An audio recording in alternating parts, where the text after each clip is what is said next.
how to master chess pawn races in endgames. Are you ready to take your chess skills to the next level?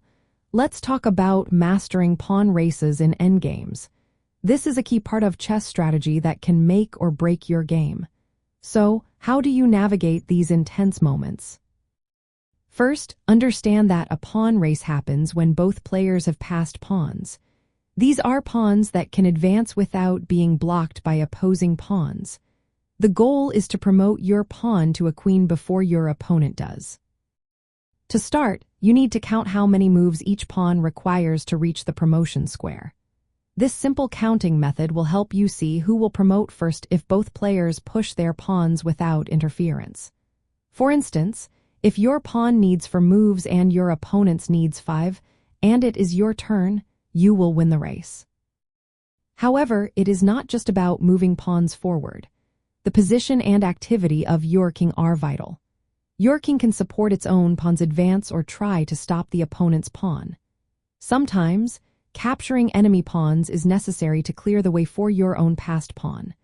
The player whose king is better positioned to assist their pawns or block the opponent's will usually have the upper hand.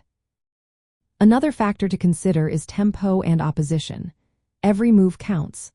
Sometimes, you need to push a pawn early to gain a tempo.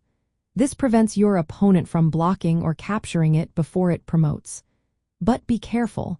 Moving too early can allow your opponent's king to intercept or create zugzwang, which is when you are forced to move and end up at a disadvantage. To improve your skills in pawn races, follow these practical tips. First, calculate precisely how many moves each pawn needs to promote, including the moves your king needs to make to support or block. Second, advance your candidate pawn as far as possible before the race begins.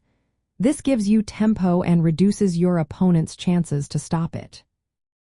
Next, use your king actively. Escort your pawn or capture enemy pawns that threaten your promotion path.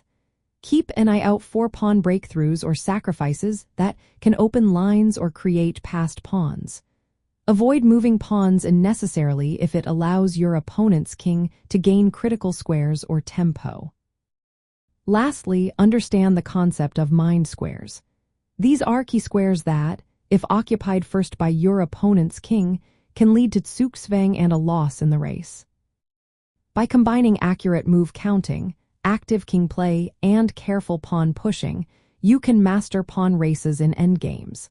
With practice, these moments can turn into wins or draws, depending on the position. So, get ready to sharpen your skills and take control of those endgame scenarios.